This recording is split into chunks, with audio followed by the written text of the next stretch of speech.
welcome back. In our last video, we briefly talked about reading skills. In today's lesson, we're going to discuss listening skills.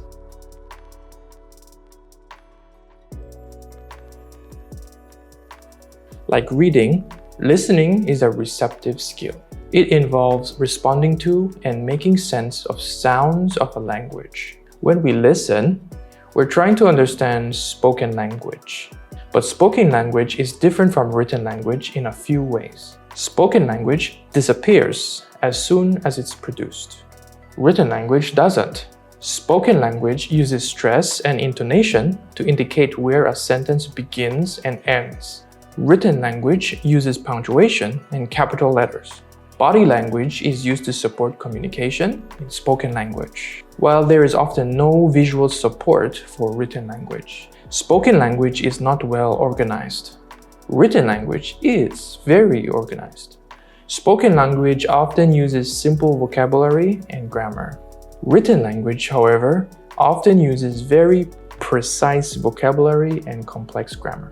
This is important to know because these differences influence how we process the language. For example, when you're reading, you can afford to be a little lazy because you can always go back and read the text again if you missed something. When listening, you can't do that. It disappears, so you have to pay more attention. And apart from understanding the grammar, you will also have to understand different speaking speeds and accents. This is why exposure is so important.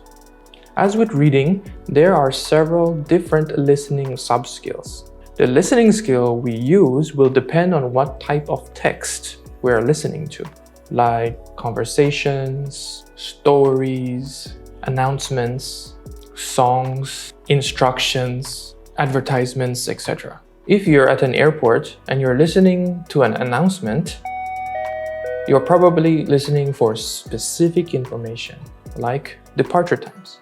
If you're listening to the news, you're probably listening for details. Apart from these two, there are also listening for gist and listening to infer attitude. So I hope you now understand more about listening and how important it is for communication. That's it for today's lesson. Join me next time as we discuss speaking skills. Catch you later.